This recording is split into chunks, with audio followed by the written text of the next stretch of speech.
ভোলা ৩ আসনের লালমোহনে ৬ প্রার্থীর মনোনয়নপত্র জমা।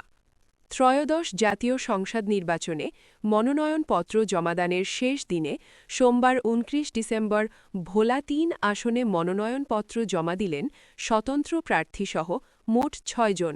এর মধ্যে সোমবার বাংলাদেশ ডেভেলপমেন্ট পার্টি বা বিডিপি এবং জামায়াতে ইসলামী সমর্থিত প্রার্থী ফুলকপি নিজামুল হক নাঈম এই লালমোহন তজুমুদ্দিন দীর্ঘ সময় ধরে অনেকভাবে বঞ্চিত ছিল।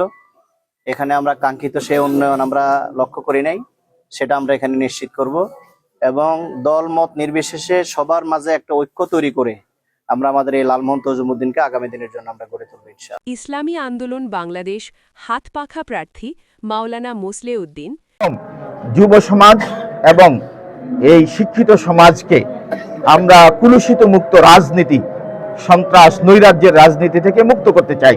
সেক্ষেত্রে আমরা আদর্শ দিয়েই সকলের কাছে বিজয় অর্জন করার জন্য সচেষ্ট।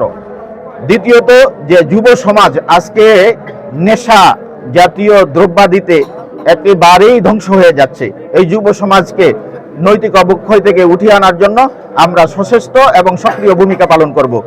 জাতীয় পার্টি নাঙ্গল প্রার্থী মাওলানা কামাল উদ্দিন, গণ অধিকার পরিষদ ট্রাক প্রার্থী আতিকুর রহমান আবু তৈয়ব। লালমোহন তজুমুদ্দিনবাসী যদি আমাদেরকে নির্বাচিত করে, ইনশাআল্লাহ সেই অবহেলিত লালমোহন তজুমুদ্দিনবাসীকে আমরা একটি সুন্দর মডেল হিসাবে রূপান্তরিত করব যদি আমরা নির্বাচিত হতে পারি।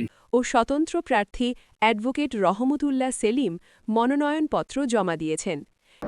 এবং বিশেষ করে সন্ত্রাস, চাঁদাবাজ, দখলমুক্ত একটি বাংলাদেশ গড়ার জন্য, ন্যায় ইনসাফ ভিত্তিক একটি দেশ তৈরি করার জন্য আমি একজন সংসদ সদস্য হিসেবে ভূমিকা রাখতে চাই। বিশেষ করে শহীদ ওসমান হাদি, তিনি স্বতন্ত্র প্রার্থী হয়ে বাংলাদেশের উন্নয়ন, উৎপাদন এবং সন্ত্রাস নৈরাজ্য মুক্ত একটি ইনসাফ ভিত্তিক সমাজ প্রতিষ্ঠার জন্য, ইনসাফ কায়েমের জন্য তিনি চেষ্টা করেছিলেন। শেষ সময় সোমবার বিকাল ৪:৩০ এই ৫ জন প্রার্থী নিজে এবং প্রস্তাবকারী ও সমর্থনকারীগণ উপস্থিত হয়ে সহকারী রিটার্নিং কর্মকর্তা ও উপজেলা নির্বাহী কর্মকর্তার কাছে মনোনয়নপত্র জমা দেন। এর আগে রবিবার বিকেলে বিএনপির ধানের শীষ প্রার্থী মেজর অবু হাফিজউদ্দিন আহমেদ মনোনয়নপত্র জমা দেন। বর্তমান সরকারের আমলে আইন শৃঙ্খলা পরিস্থিতির ঘোরতর অবনতি হয়েছে, তবুও আমি মনে করি তাদের সদিচ্ছা রয়েছে। তারা সুষ্ঠু, ফ্রি, ফেয়ার নির্বাচন দেওয়ার জন্য বদ্ধপরিকর এবং আমার দৃঢ় বিশ্বাস তাদেরকে যদি আইন শৃঙ্খলা বাহিনী ভালোভাবে সহায়তা করে তাহলে নিশ্চয়ই আমরা 2026 সালের 12 ফেব্রুয়ারি তারিখে একটি সুষ্ঠু, নিরপেক্ষ, গ্রহণযোগ্য একটি নির্বাচন আমরা পাব। এ নিয়ে ভোলা ৩ আসন থেকে মোট ৬ জন প্রার্থী মনোনয়নপত্র জমা দেন। মোহাম্মদ জহিরুল ইমলাম নামে একজন প্রার্থী মনোনয়নপত্র জমা দেননি। মনোনয়নপত্র জমা না দেওয়ার ব্যাপারে তিনি জানান, সময় অনেক কম ছিল, এজন্য আমি জমা দিতে পারিনি এবং আমি সাংবাদিকদের মাধ্যমে প্রধান নির্বাচন কমিশনারের কাছে আবেদন করেছি যেন সময় আরও বৃদ্ধি করে। লালমোহন উপজেলার সহকারী রিটার্নিং কর্মকর্তা ও উপজেলা নির্বাহী কর্মকর্তা মোহাম্মদ শাহ আজিজ জানান, ভোলা ৩ আসন থেকে লালমোহনে মোট ৬ জন প্রার্থী মনোনয়নপত্র জমা দিয়েছেন। মনোনয়নপত্র ক্রয় করেছেন ৭ জন প্রার্থী।